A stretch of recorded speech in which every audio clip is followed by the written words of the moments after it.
Hey there, I'm Luke the Cooking Camper. Zena the Glamper Camper is hanging out next to the pool. And today, we just wanted to, first of all, mention how crazy hot it is in Zone 9B in Surprise, Arizona. But we wanted to talk about our five, I think there's five, our five best performing plants this summer. So 2023, summer's been roasting and toasting, and these five plants were have been the best performing so far. And this is even we left for like 2 months, and a lot of plants bit the dust, but these five still thrived even through the heat and with very little human maintenance. So let's talk about plant number uno. And plant number uno is actually a whole bunch of different varieties. It's my prickly pears. You guys, I am absolutely in love with prickly pears. I mean, our Lord and Savior and God has crafted some pretty beautiful varieties. I've got tons of them. Just right back here, I've got, oh, you guys can't see it. I've got a purple prickly pear right over there. That's for Zena. But then in the front yard, we have like a Old Mexican one or Old Mexico. Then I've got one that's called Pina Colada, Crazy Bunny Ears. Then I have two that are called like Cinnamon something. I have a variegated one. I have like a miniature purple prickly pear. And this is the thing about prickly pears, is they might like shrink, they might break, they might fall over, they might have an animal eat them, they might do this, they might do that. But in my yard, I have never had a prickly pear that has not like fixed itself, that has not corrected its own issue.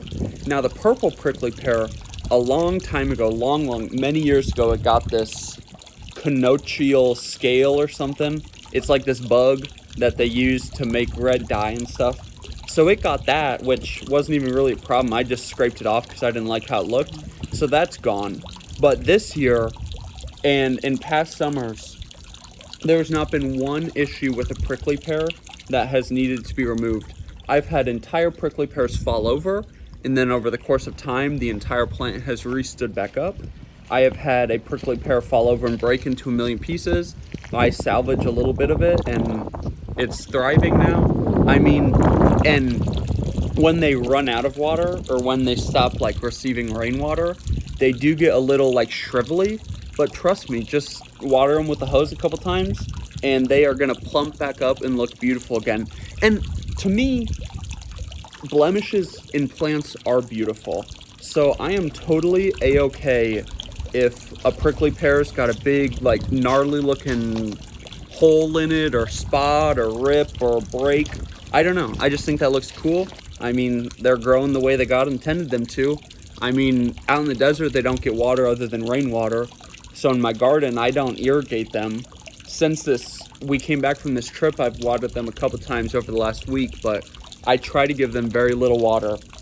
The cactus, actually the only cactus in our yard that get regular water, are the Mexican cardon and the purple prickly pear right there.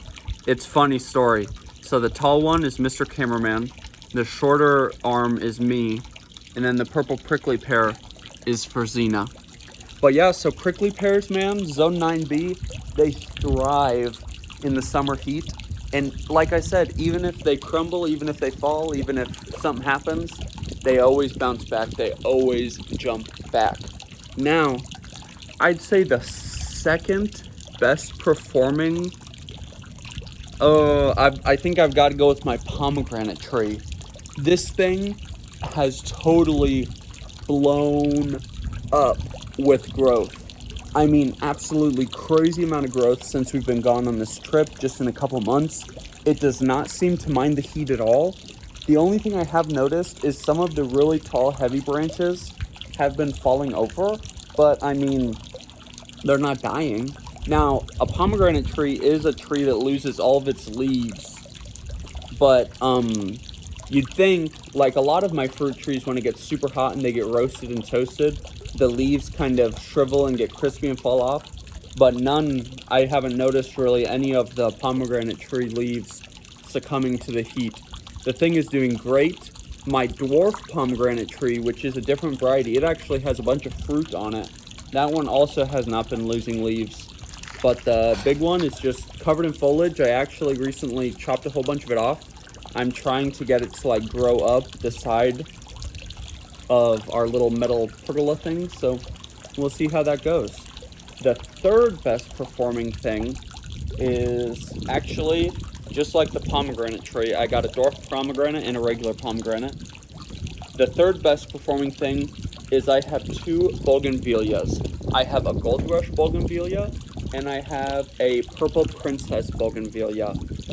You guys, the amount of growth on these plants is nuts. The gold rush, a couple months ago, I literally thought it was dead. I mean, the entire thing died. I cut it all the way back down to the ground. Now, a gold rush bougainvillea, the one that I have, I think it's by Monrovia. It's not rated to my zone. I'm a 9B. It's only rated down to a 10. So I really thought this last winter, like, just frosted it. I just thought that it was a goner. But since it has gotten hot, the thing is taken off. It hasn't, like, gotten any bracts or blooms, but it's, like, sending out arms all over the place. Really, really deep, beautiful green. So the wind is getting kind of windy out here. I'm right next to the aerator in the pool and I'm getting sprayed. But the better of the two bougainvillea is actually the purple princess. And I could have swore it was only supposed to get like 2 feet tall, or 2 to 3 feet tall. And since we were gone, oh look, here's one of the bracts. Since we were gone, it has, it's like growing up to heaven. And the top of it is just totally encrusted with bracts and blooms. Super, super beautiful. I really can't believe how well that one's doing. The gold rush, or sorry, not the gold rush, the purple princess is actually a funny story. Well, not funny, sad story. Me and Mr. Cameraman and Xena care a lot about God's creatures and God's animals. And long story short, I stepped on a lizard. He died. So apparently bougainvillea attract lizards.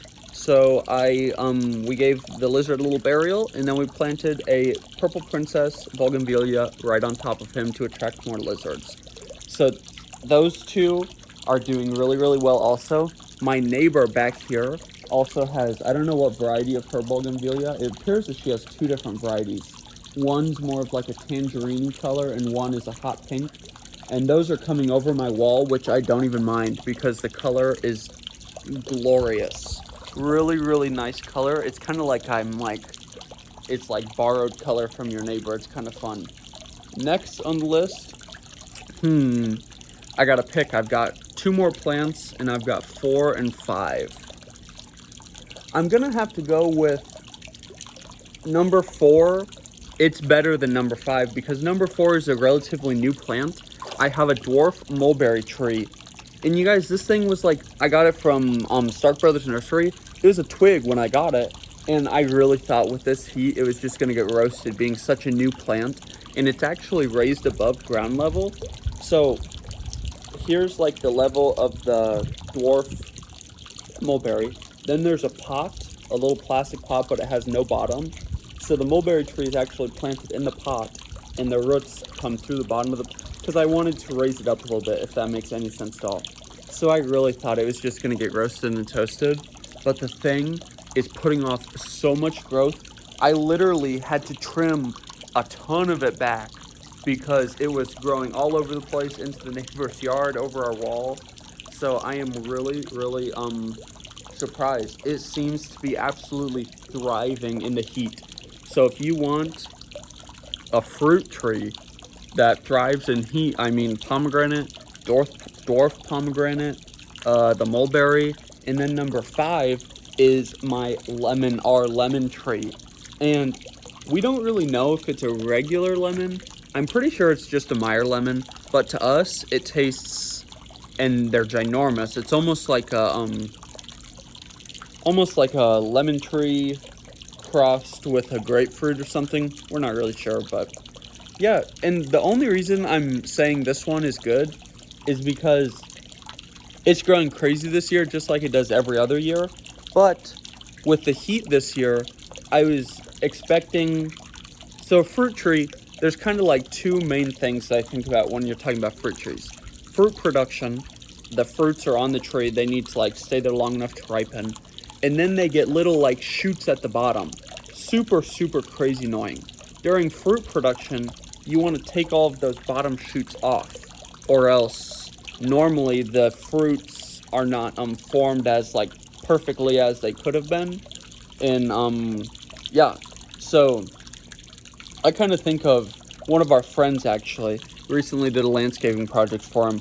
He brought up that God tells us to trim branches so that they can bear fruit, bear good fruit. So that's kind of what I think of when I think of fruit trees, especially our lemon.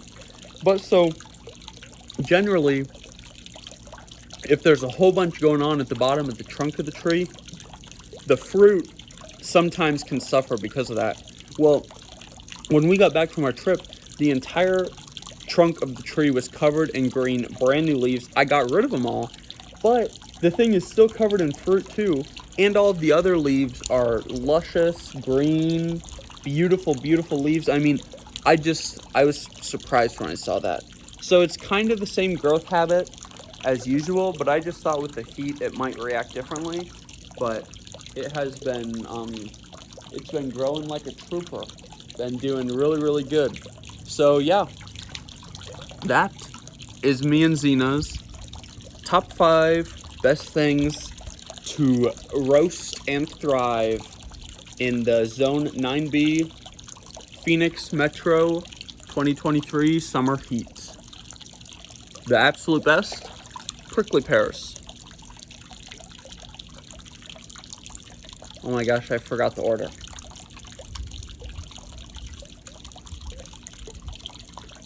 I'm fired from YouTube. It was prickly pears, then it was pomegranate tree, then it was bougainvillea, then it was dwarf mulberry, then it was lemon tree. You guys, if you want any of these fruits, at least in my case, or any of these plants, at least in my case, they will thrive in the crazy super hot sun. A lot of these, I mean, the lemon tree gets full sun. The gold rush bougainvillea gets pretty much full sun too. The mulberry tree, it's pretty shaded actually. I mean, it probably gets half the amount of sun that the rest of the plants get. The purple princess gets full sun. The dwarf pomegranate gets full sun. The full-size pomegranate, that gets like half the day maybe. I think that probably gets, that and the mulberry probably get the least amount of sun, I think. But overall, God has done a fantastic job at designing these plants. I think that's the end of it. If you liked this video, make sure to give us a big thumbs up, comment down below, and subscribe to our channel. Don't forget to hit that bell so that you see the next time me and Zena upload a new video. Get out and enjoy what God has given us, and get out and enjoy nature and food as much as we do. Have a great one. Bye.